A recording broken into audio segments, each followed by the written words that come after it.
اعوذ باللہ من الشیطان الرجیم بسم اللہ الرحمن الرحیم رب اشرح لی صدری ویسر لی امری واحلل عقدۃ من لسانی یفقہوا قولی آمین۔ سورہ منافقون کا آغاز کرتے ہیں شروع اللہ کے نام سے جو بہت مہربان نہایت رحم فرمانے والا ہے۔ اذا جاءك المنافقون قالوا نشهد انك لرسول اللہ، اے نبی صلی اللہ علیہ وآلہ وسلم، جب منافق آپ کے پاس آتے ہیں تو کہتے ہیں کہ ہم گواہی دیتے ہیں کہ بے شک آپ اللہ کے رسول ہیں۔ واللہ یعلم انک رسولہ، اور اللہ تعالیٰ جانتا ہے کہ یقیناً آپ اللہ کے رسول ہیں۔ واللہ یشہد ان المنافقین لکاذبون، اور اللہ گواہی دیتا ہے یہ کہ منافقین یقیناً جھوٹے ہیں۔ یعنی آپ صلی اللہ علیہ وسلم کی رسالت کی گواہی یہ لوگ صرف اپنی زبانوں سے دیتے ہیں، دل سے اس کی تصدیق نہیں کرتے، ان کے دل اس حقیقت کو تسلیم نہیں کرتے۔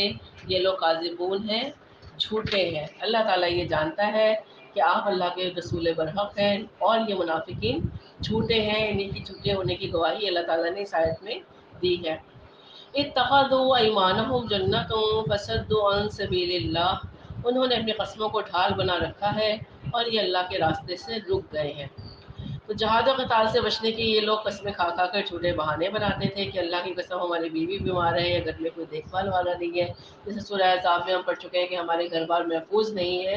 اس طرح کے بہانے بنا کر وہ رک جاتے تھے اور اپنی قسموں کو ڈھال بناتے ہیں۔ تو کیا کرتے ہیں، جس طرح ڈھال ہتھیار کے ضرب کو، اس کے وار سے انسان کو بچاتی ہے، اس طرح یہ اپنی قسموں سے اپنے آپ کو بچانے کی کوشش کر رہے ہوتے ہیں۔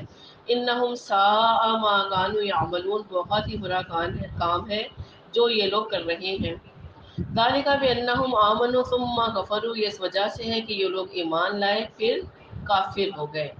تو یہ ان کی منافقت چوری نہیں تھی، بلکہ وہ بدنیتی سے دھوکہ دینے کے لیے ایمان لائے۔ یعنی کہ انہوں نے کیا کیا، ذالک بانہم آمنوا ثم کفروا، یہ اس وجہ سے ہے کہ یہ لوگ ایمان لائے اور پھر سے کافر ہو گئے۔ فطبع علی قلوبہم فہم لا یفقہون، تو ان کے دلوں پر اللہ نے مہر لگا دی، بس یہ سمجھنے سے عاری ہو گئے۔ وَإِذَا رَأَيْتَهُمْ تُعْجِبُكَ أَجْسَامُهُمْ، اور اے نبی صلی اللہ علیہ وآلہ وسلم، جب آپ انہیں دیکھتے ہیں تو ان کے جسم آپ کو بڑے اچھے لگتے ہیں، یعنی ان کی شخصیات بڑے دلکش اور متاثر کن ہیں۔ وَإِن يَقُولُوا تَسْمَعْ لِقَوْلِهِمْ، اور اگر وہ بات کرتے ہیں تو آپ صلی اللہ علیہ وسلم ان کی بات سنتے ہیں۔ ظاہر ہے یہ لوگ سرمایہ دار بھی تھے اور معاشرتی لحاظ سے صاحب حیثیت بھی تھے، اس لحاظ سے ان کی گفتگو ہر فورم پر توجہ سے سنی بھی جاتی تھی۔ کانہم خشب مسندہ، لیکن اصل میں یہ دیوار سے لگائی ہوئی خشک لکڑیوں کی مانند ہے۔ یعنی حقیقت میں ان لوگوں کی حیثیت ان خشک لکڑیوں کی سی ہے جو کسی سہارے کے بغیر کھڑی بھی نہیں ہو سکتی، اور انہیں دیوار کی ٹیک لگا کر کھڑا کیا جاتا ہے۔ یحسبون کل صیحۃ علیہم، یہ ہر زور کی آواز کو اپنے ہی اوپر گمان کرتے ہیں۔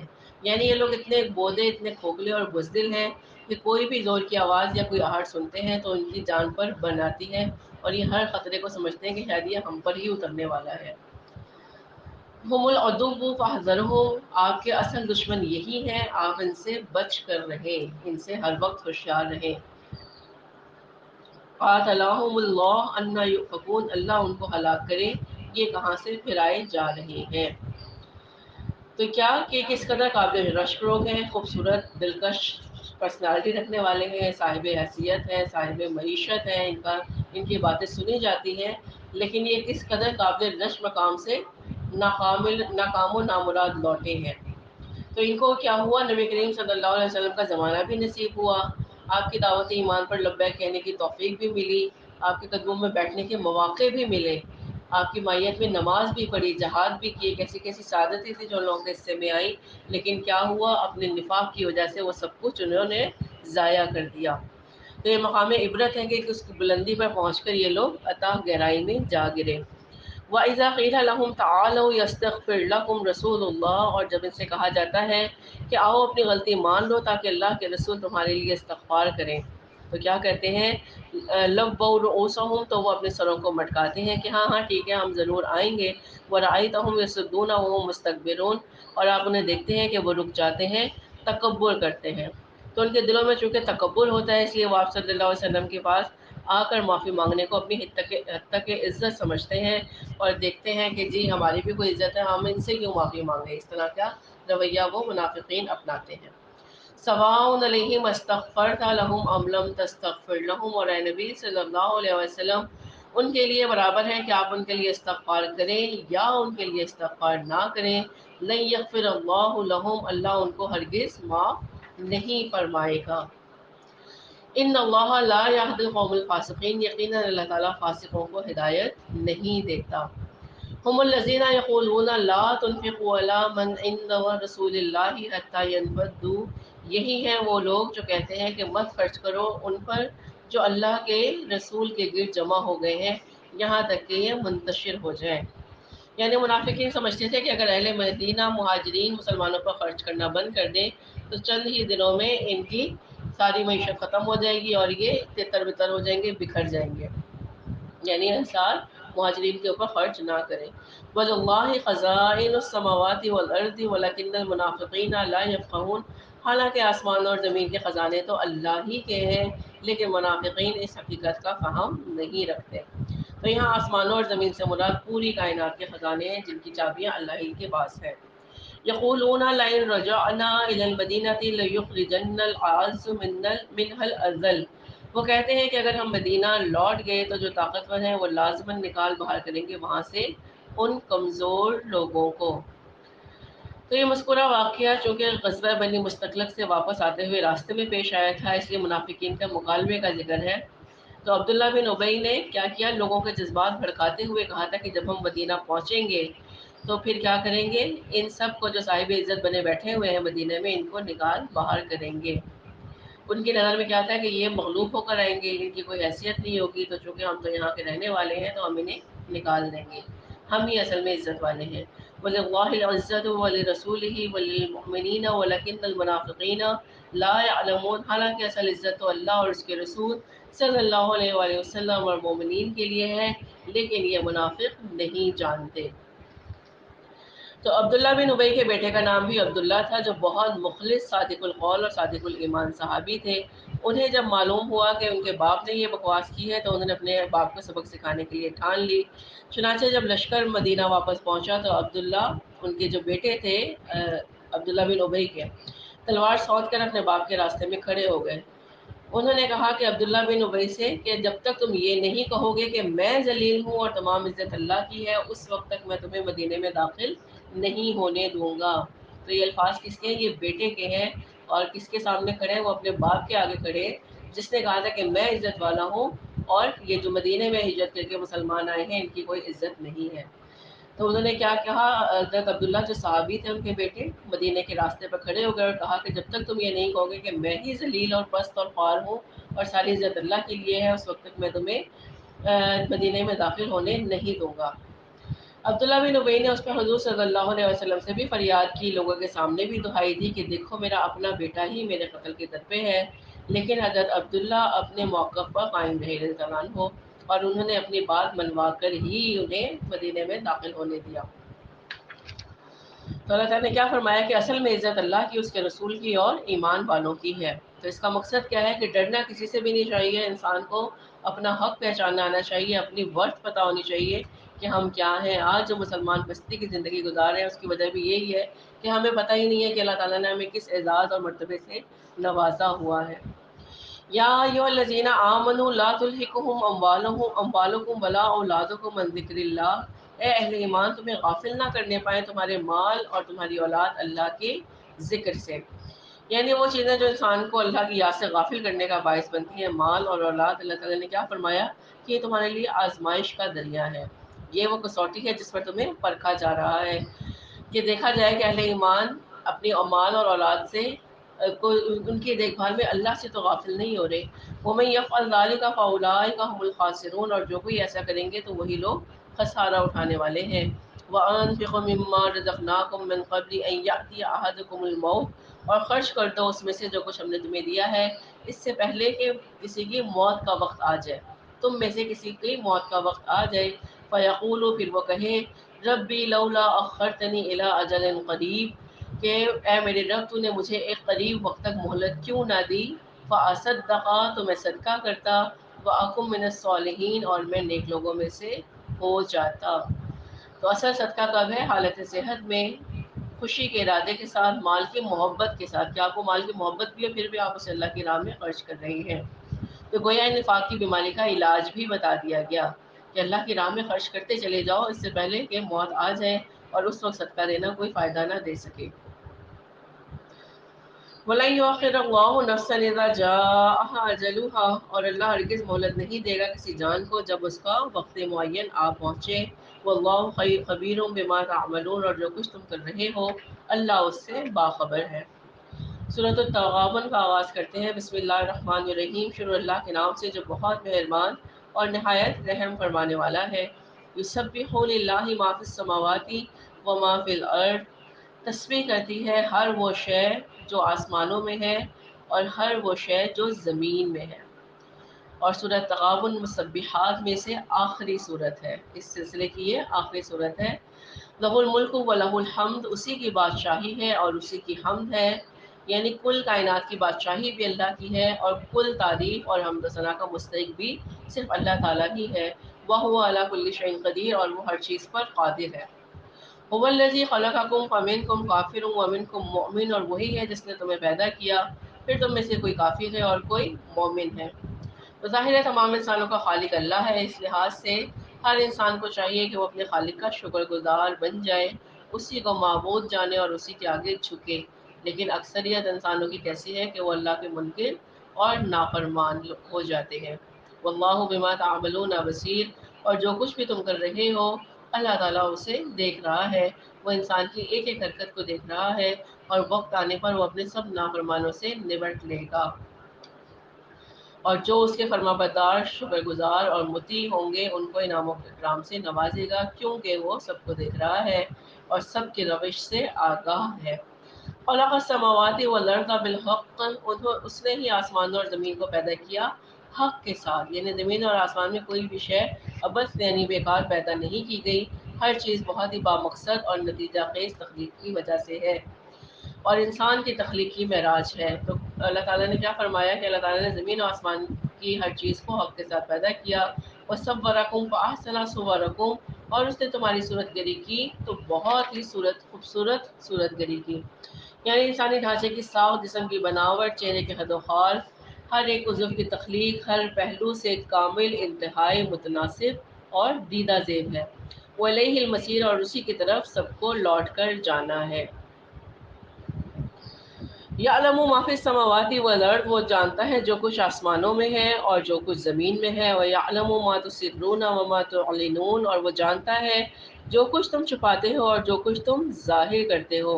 وَاللَّهُ عَلِيمٌ بِذَاتِ الصُّدُورِ، اور وہ اس سے بھی باخبر ہے جو تمہارے سینوں میں ہے۔ تو یہ اللہ تعالیٰ کے علم کی تین جہتیں بیان ہوئی ہیں۔ یہ اللہ تعالیٰ کا علم ہے جو یہاں بیان ہوا۔ پہلی کیا چیز کہ آسمان اور زمین میں جو کچھ ہے وہ اس کو جانتا ہے، پھر اس کو بھی جانتا ہے جس کو ہم ظاہر کر رہے ہیں اور جس کو ہم چھپا رہے ہیں، اور ہمارے سینوں میں کیا وسوسے خیالات آتے ہیں اللہ تعالیٰ ان کو بھی بہت اچھی طرح جانتا ہے۔ الم یاتکم نبأ الذین کفروا من قبل، کیا تمہارے پاس خبریں آ نہیں چکی ان لوگوں کی جنہوں نے اس سے پہلے کفر کیا؟ اور وہ کون تھے؟ قوم نوح، قوم عاد، قوم صالح اور دوسری ساری اقوام جن کا ذکر قرآن مجید میں بار بار دہرایا گیا ہے۔ فذاقوا وبال امرہم، تو انہوں نے اپنے کیے کی سزا چکھ لی، انہوں نے اللہ اور اس کے رسولوں کو جھٹلایا تو اس کفر کی پاداش میں انہیں ہلاک کر دیا گیا۔ وَلَهُمْ عَذَابٌ عَلِيمٌ، اور ان کے لیے دردناک عذاب بھی ہے، اور وہ کب ہے؟ وہ آخرت کا عذاب ہے، جو ایک بڑا عذاب جو ان کے انتظار میں ہے، اور ابھی اس بڑے عذاب کا سامنا انہوں نے کرنا ہے، اور وہ آخرت کے دن ہوگا۔ ذَلِكَ بِأَنَّهُ كَانَتْ تَأْتِيهِمْ رُسُلُهُم بِالْبَيِّنَاتِ، اب وجہ بتائی جا رہی ہے کہ ایسا کیوں ہوا، کہ اس لیے ہوا کہ ان کے پاس ان کے رسول آتے رہے واضح نشانیاں لے کر۔ واضح نشانیوں سے مراد اللہ کی آیات بھی ہیں اور ان کو جو معجزات عطا ہوئے وہ بھی ہیں۔ فقالوا وبشر یہدوننا فکفروا وتولوا، تو انہوں نے کہا کیا انسان ہمیں ہدایت دیں گے؟ بس انہوں نے کفر کیا اور رخ پھیر لیا، وہی ایک ہی رویہ انکار کرنے کا کہ ہمارے میں سے انہیں کو ہی چنا گیا، کسی بڑے سردار کو، کسی بڑے حکمران کو، یا اللہ تعالیٰ نے کسی فرشتے کو ہی کیوں نہیں رسول بنا دیا۔ واستغنى اللہ، اور اللہ نے بھی ان سے بے نیازی اختیار کی۔ واللہ غنی حمید، اور اللہ تو ہے ہی بے نیاز اور خود ہی محمود اپنے ذات میں۔ زعم الذین کفروا ان لن یبعثوا، کافروں کو یہ ظام ہے کہ وہ مرنے کے بعد ہرگز اٹھائے نہیں جائیں گے۔ اور کہیں نہ کہیں ہم مسلمانوں کو بھی ہے، ایمان تو ہے لیکن یقین کی کمی ہے۔ اگر وہ یقین کی حد تک پہنچ جائے کہ واقعی ہمیں اٹھایا جائے گا اور ہمارے ایک ایک عمل کی بات کو کی جائے گی، تو پھر کیا کریں، انسان کی جو موجودہ زندگی ہوتی ہے وہ اس کی بالکل برعکس ہو جائے جس طرح کی زندگی ہم گزار رہے ہیں۔ تو یہ ظام کافروں کے ظام کا یہاں پہ ذکر ہے، اور کہیں نہ کہیں ہم بھی اس آیت میں شامل ہیں۔ اللہ تعالیٰ نے کیا فرمایا کہ وہ مرنے کے بعد اٹھائے نہیں جائیں گے۔ قل بلا و ربی، اور اے نبی آپ صلی اللہ علیہ وسلم کہہ دیجئے کیوں نہیں، مجھے میرے رب کی قسم، لَتُبْعَثُنَّ ثُمَّ لَتُنَبَّؤُنَّ بِمَا عَمِلْتُمْ، تم لازماً اٹھائے جاؤ گے، پھر تمہیں لازماً بتا دیا جائے گا ان اعمال کے بارے میں جو تم کر رہے ہو۔ تو اس اسلوب میں جو زور اور تاکید بیان کی گئی ہے انسانی زبان سے اس کا بیان ناممکن ہے، کہ اللہ کا فرمان ہے اور رسول صلی اللہ علیہ وسلم کی قسم ہے۔ تو یہ انتہائی تاکیدی صیغوں کا استعمال اللہ تعالیٰ نے اس آیت میں کیا ہے کہ اس سے بڑھ کر زوردار عبارت بھلا اور کون سی ہو سکتی ہے۔ وذالک علی اللہ یسیر، اور یہ اللہ تعالیٰ پر بہت ہی آسان ہے۔ کیا آسان ہے؟ قیامت کا قائم کرنا بھی اور دوبارہ اٹھانا بھی، اور جو کچھ انسان کر کے آئے ہیں ان کے بارے میں بتانا بھی اللہ تعالیٰ پر یہ تینوں کام بہت ہی آسان ہے۔ فآمنوا باللہ ورسولہ، بس ایمان لے آؤ اللہ پر اور اس کے رسول صلی اللہ علیہ وآلہ وسلم پر، والنور الذی انزلنا، اور اس نور پر جو ہم نے نازل کیا۔ وہ کون سا نور ہے؟ وہ قرآن کی آیات ہے۔ واللہ بما تعملون خبیر، اور جو کچھ بھی تم کر رہے ہو اللہ اس سے باخبر ہے۔ یوم یجمعکم لیوم الجمع، ذالک یوم التغابن، جس دن کے وہ تمہیں جمع کرے گا جمع ہونے کے دن کے لیے، وہی ہے ہار اور جیت کے فیصلے کا دن۔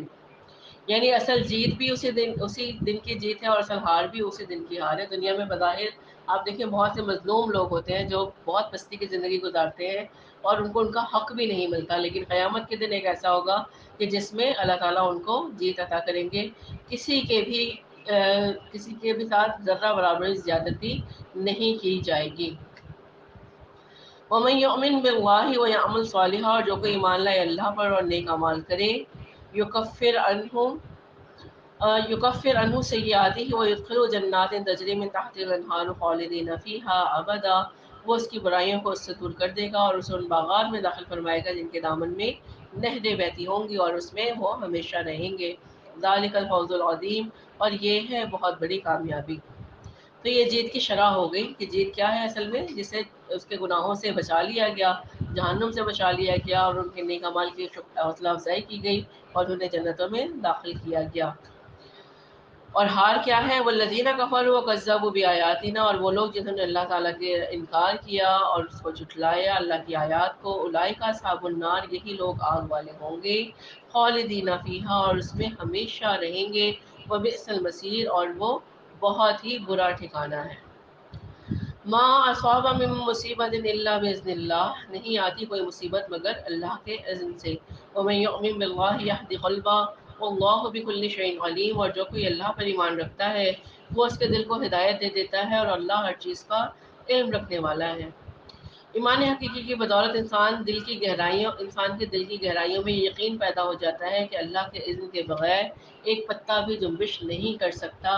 تو جو بھی کوئی مصیبت آتی ہے وہ اللہ کے اذن سے آتی ہے، تو پھر وہ کیا کرتا ہے، کسی پریشانی کے آنے پر جزا و فضا نہیں کرتا بلکہ کیا کرتا ہے، راضی پر رضا رہتا ہے کہ یہ میرے اللہ کی طرف سے آئی ہے۔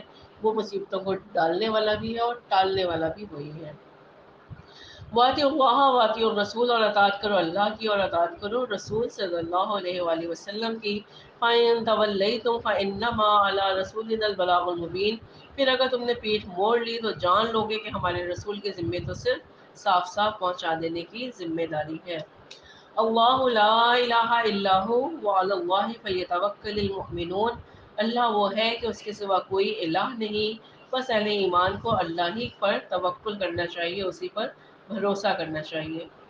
یا ایھا الذین آمنوا ان من ازواجکم واولادکم عدو لکم فاحذروہم، اے ایمان کے دعوے دارو، تمہاری بیویوں اور تمہاری اولاد میں سے بعض تمہارے دشمن ہیں، سو ان سے بچ کر رہو۔ کیسے دشمن ہیں؟ بیوی اور اولاد، یا بیوی کے لیے شوہر اور اس کی اولاد، یا کوئی رشتہ دار ایمان والوں کے لیے کیسے دشمن ہے؟ انہی کی وجہ سے غلط کام کرتے ہیں. اگر وہ دیندار نہیں ہے تو پھر کیا ہے، تب بھی وہ تمہارے دشمن ہے. ظاہر ہے وہ اپنی پسندیدہ باتوں کی طرف بلائیں گے، ہو سکتا ہے وہ دین کے متضاد ہوں، اس کے خلاف ہوں، تو پھر کیا ہوگا کہ وہ تمہاری دشمنی پر اتر آئیں گے. فرض کریں کوئی آدمی ہے، وہ اللہ کے دین کے لیے اپنے آپ کو پیش کرنا چاہتا ہے، جہاد پر جانا چاہتا ہے، لیکن بیوی اسے واسطے وسیلے دے کر روک رہی ہے. یا کوئی ہماری بچیوں میں پردہ کرنے والی ہے، اس کے دل میں خواہش پیدا ہوئی ہے، تو اکثر مائیں روک رہی ہوتی ہیں. بعض نوجوان لڑکے جب ینگ جنریشن میں، یعنی کہ جب ان کی نئی نئی داڑھی نکلنا شروع ہوتی ہے، ان کی خواہش ہوتی ہے کہ ہم سنت کے مطابق داڑھی رکھیں. تو میں نے یہاں تک سنا ہوا ہے کہ خواتین کیا کہتی ہیں کہ تمہارے باپ نے تو رکھی نہیں، تمہیں کیا شوق چل رہا ہے ان ساری باتوں کا. تو کیا ہوتا ہے، جو دین کی مخالفت کرنے والے لوگ ہوتے ہیں، چاہے وہ ہمارے اہل عیال میں سے ہوں، شوہر کے لیے بیوی ہو، بیوی کے لیے شوہر ہو، تو پھر وہ کیا ہے، وہ تمہارے دشمن ہیں، ان سے بچ کے رہو. اس کا مطلب یہ نہیں کہ انہیں چھوڑ دو، بلکہ ان کے ساتھ ایسے طریقے سے بات و نصیحت کرتے رہو. یا بعض اوقات عورت دیندار ہونا چاہتی ہے، پر شرعی پردہ کرنا چاہ رہی ہوتی ہے، لیکن شوہر اس کی مخالفت کر رہا ہوتا ہے. تو یہ تمام صورتیں ہم اپنے معاشرے میں دیکھ رہے ہوتے ہیں. تو اللہ نے کیا کہا، ان سے ہوشیار رہو. کیوں؟ کیونکہ جب آخرت کا معاملہ ہونا ہے تو وہ یہ نہیں کہا جائے گا کہ تمہارے ماں باپ نے روکا تھا، یا شوہر نے روکا تھا، یا بچوں نے روکا تھا. عذاب اس کو ہی ملے گا. اس کے سمجھنے کے لیے آپ وہ حدیث یاد کر لیں کہ جو حرام مال سے اپنے بچوں کی، اولاد کی، بیوی بچوں کی پرورش کرتے ہیں، حالانکہ عیاشی پورا خاندان کر رہا ہوتا ہے. جو آدمی حرام کمائی کما رہا ہے وہ شاید کم ہی خرچ کرتا ہے اس مال کو، لیکن اس کے اہل و عیال زیادہ خرچ کرتے ہیں. لیکن عذاب کس کو ملے گا؟ صرف اس ایک شخص کو ملے گا جس نے حرام طریقے سے مال کمایا. جس نے کھایا ان کو کوئی گناہ نہیں پہنچے گا. ان کے لیے وبال کیا ہوگا کہ ان کی دعائیں قبول نہیں ہوں گی، یا وہ ان کی تربیت اچھی نہیں ہوگی، یا اس کے آفٹر افیکٹس، سائڈ افیکٹس ہو سکتے ہیں. لیکن عذاب صرف اس آدمی کو ملتا ہے جس نے حرام طریقے سے کمائی کی. اہل و عیال کو اس کی سزا نہیں ملتی ہے. تو پھر کیا ہے، جہاں دین کا معاملہ ہو گیا اور آپ کا کو پارٹنر یا آپ کی اولاد یا اہل و عیال میں سے کوئی آپ کی مخالفت کر رہا ہے، تو ایسے طریقے سے وعظ و تبلیغ کرتے رہیں، لیکن دین کا دامن نہ چھوڑیں، شریعت کو نہ چھوڑیں کہ ٹھیک ہے میرا شوہر اگر یہ چیز نہیں چاہ رہا تو میں اس کو چھوڑ دوں. تو یہ چیز غلط ہے. یہاں پہ اللہ تعالیٰ نے باخبر کر دیا کہ تمہارے زوج، تمہاری بیویاں، اس سے مراد زوج ہیں، بیویوں کے لیے شوہر، شوہر کے لیے بیویاں، اور تمہاری اولاد تمہارے لیے دشمن ہے. فاحذروہم، تو ان سے ڈر کر رہو. اللہ نے یہ نہیں کہا کہ انہیں چھوڑ دو. وَإِن تَعْفُوا وَتَصْفَحُوا وَتَغْفِرُوا فَإِنَّ اللَّهَ غَفُورٌ رَحِيمٌ. اور اگر تم معاف کر دیا کرو اور چشم پوشی سے کام لو اور بخش دو، تو اللہ تعالیٰ بہت بخشنے والا، نہایت مہربان ہے. تو اگر تم چاہتے ہو کہ اللہ تعالیٰ بھی تمہارے ساتھ عفو و درگزر کا معاملہ فرمائے، تو تم بھی اپنے اہل و عیال کے ساتھ یہی اسلوب رکھو تاکہ اللہ تعالیٰ تمہاری بھی بخشش کر دے. تو کیا ہے کہ آہستہ آہستہ ان کے ساتھ وعدہ تبلیغ کی جائے، انہیں اللہ کی طرف ان کا تعلق جوڑا جائے. انما اموالکم و اولادکم فتنہ، تمہارے مال اور تمہاری اولاد تمہارے لیے امتحان ہے. اچھا، اس آیت کو نا بعض دفعہ بہت غلط طریقے سے کوٹ کیا جاتا ہے. اکثر جب کچھ فیملیز میں اولاد کی طرف سے آزمائش آتی ہے تو وہ کہتے ہیں کہ جی یہ تو اللہ تعالیٰ نے قرآن میں ہی کہہ دیتے ہیں کہ تمہارے لیے فتنہ ہے. اور وہ فتنہ ترجمہ کرتے ہیں اردو والا فتنہ. یہ عربی کا لفظ فتنہ ہے، فتن سے ہے، جس میں آزمائش ہے. تو یہ کوئی برائی والے الفاظ اللہ تعالیٰ نے یہاں نہیں کیے کہ تمہاری مال تمہاری اولاد یہ فتنہ ہے یا برائی کا کوئی عنصر ہے. کیا ہے؟ آزمائش ہے کہ تمہارا مال تمہیں اللہ کی یاد سے غافل نہ کر دے. جو ہم پچھلی آیت میں پڑھ کے آئے ہیں کہ اہل ایمان، تمہاری مال اور تمہاری اولاد تمہیں اللہ کے ذکر سے غافل نہ کر دے. اکثر کیا ہوتا ہے، کوئی بچہ بہت سیریس بیمار ہے، ماں ساری رات ہاسپٹل میں کھڑی ہے آئی سی یو کے باہر، حالانکہ فرض کیا بنتا ہے کہ وہ اپنی نمازوں کی بھی حفاظت کرے. تو نمازیں چھوڑ دی جاتی ہیں، تسبیح پکڑ لی، اللہ کا ذکر ہو رہا ہے، لیکن اکثریت میں نے دیکھی ہے کہ نمازیں چھوٹی ہوئی ہوتی ہیں. تو کیا ہے کہ وہ بچے کی محبت جو ہے وہ عبادت کے اوپر غالب آ گئی. آپ نے جو بنیادی عنصر تھا، جو بنیادی ستون تھا اسلام کا، اس کو چھوڑ دیا. تو اس چیز سے، اس پوائنٹ آف ویو سے اللہ تعالیٰ نے کیا کہا، یا مال تجارت میں اتنا مصروف ہے، اپنے کاروبار میں اتنا مصروف ہے کہ اذانیں ہو رہی ہیں لیکن نماز کے لیے کوئی نہیں اٹھ رہا، یا عین نماز کے ٹائم پہ بھی کسٹمر آ گیا تو کسٹمر کو اہمیت دے دی اور نماز کو چھوڑ دیا. تو جہاں پہ بھی آزمائش مال اور اولاد کے ذریعے سے آئے گی، اس کا مطلب صرف آزمائش ہے. فتنہ سے مراد یہاں کوئی بری چیز نہیں ہے. تو تمہیں معلوم ہونا چاہیے کہ یہ محبت اللہ تعالیٰ نے مزین کی ہے. ہم سورہ نساء میں پڑھ کے آئے نا کہ مرغوب بنا دی گئی ہے انسان کے دل میں عورت کی محبت، مال کی محبت، اس کی تجارت، اس کے جمع کیے ہوئے خزانے، نشان زدہ گھوڑے، کہ ہمیں یہ محبوب ہے، پسند ہے. لیکن یہ اگر اللہ کے ذکر سے غافل کر رہے تو پھر کیا ہے، یہ آزمائش ہے، ان سے بچ کے رہنا چاہیے. حضرت صالح علیہ السلام، حضرت سلیمان علیہ السلام کا واقعہ اگر آپ کو یاد آ گیا ہو کہ جب انہوں نے گھوڑے دوڑائے اور اس کی ہاں جی کھول دیں، اور پھر کیا ہوا کہ نماز عصر کا وقت نکل گیا تو آپ نے کیا کیا، ان گھوڑوں کو ذبح کر دیا کہ اس کی وجہ سے میں اللہ کے ذکر سے غافل ہو گیا۔ تو غفلت نہیں ہونی چاہیے، چاہے وہ مال کا واقعہ ہو، کاروبار ہو یا اولاد کا معاملہ ہو۔ تو اللہ تعالیٰ نے کیا کیا کہ تمہاری مال اور تمہاری اولاد تمہارے لیے صرف امتحان ہے۔ واللہ عندہ اجر عظیم، اور اللہ ہی کے پاس اجر عظیم ہے۔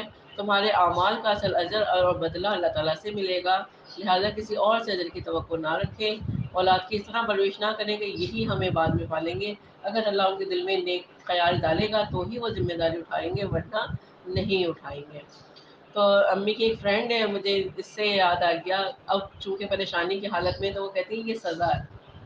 اکثر دیکھیں میجورٹی پیرنٹس جو ہے بڑھاپے میں جا کے کیا کرتے ہیں کہ وہ آج کل کے دور میں زیادہ قسم پرسی کی زندگی گزارے۔ تو میں ان سے بات کر رہی تھی کہ ماشاءاللہ آپ کے بچے بہت اچھے ہیں، ہر لحاظ سے اچھے ہیں، پھر آپ دکھی کیوں ہیں؟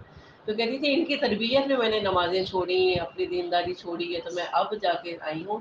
تو یہ اس وقت جو میں نے اپنی مال کی فکر میں، اولاد کی فکر میں چیزیں چھوڑی، تو اس کا بدلہ مجھے اس صورت میں مل رہا ہے کہ میری اولاد کے پاس سب کچھ ہے، پوچھ بھی نہیں ہے، لیکن جو واقعی ماں باپ کا حق ہے وہ حق نہیں ادا ہو رہا۔ تو یہ وہ پھر ایک سزا کی صورت وہ کہتی ہیں، یہ یہاں پہ بھی یہی کہا نا کہ اللہ عندہ اجر عظیم، کہ اصل جو اجر ہے وہ اللہ کے پاس ہے۔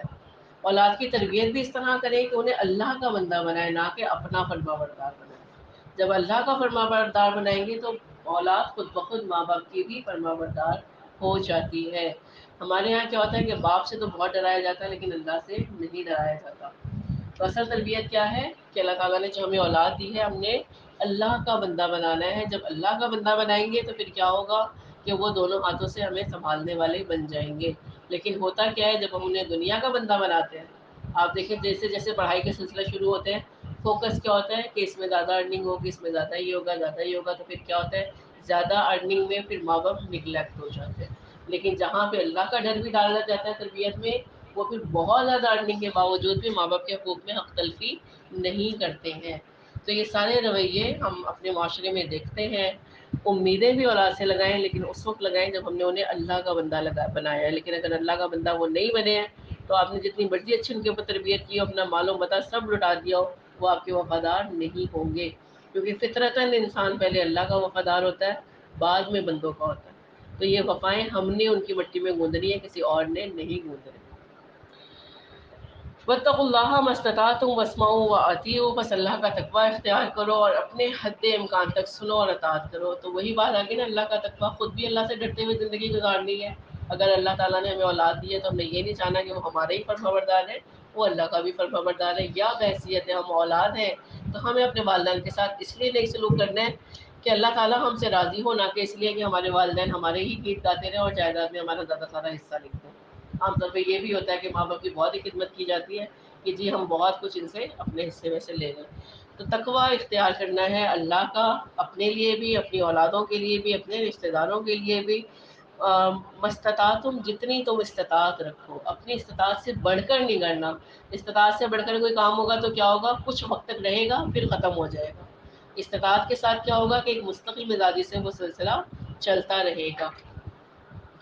وانفقوا خیرا لانفسکم، اور خرچ کرو اللہ کی راہ میں، یہی تمہارے لیے بہتر ہے۔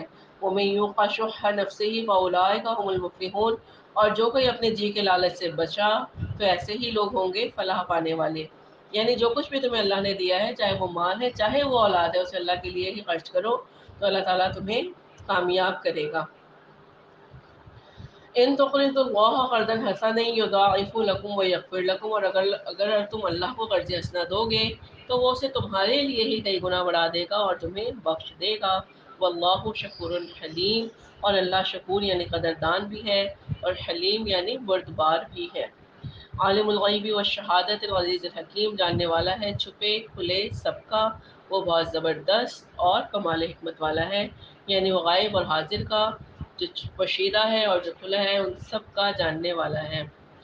تو اس میں ایک جانب تقوی، اطاعت اور انفاق پر کاربند رہنے والے اہل ایمان کے لیے بشارت اور یقین دہانی مضمر ہے کہ وہ مطمئن رہیں کہ ان کی کوئی بھی نیکی ضائع نہیں کی جائے گی، اور دوسری طرف اعراض اور انکار کی روش اختیار کرنے والوں کے لیے تنبیہ ہے کہ تمہاری کوئی بھی حرکت اللہ سے پوشیدہ نہیں ہے، وہ تمہیں کیفر کردار تک پہنچانے کے لیے کامل غلبہ اقتدار کا مالک ہے، کیونکہ وہ عزیز ہے۔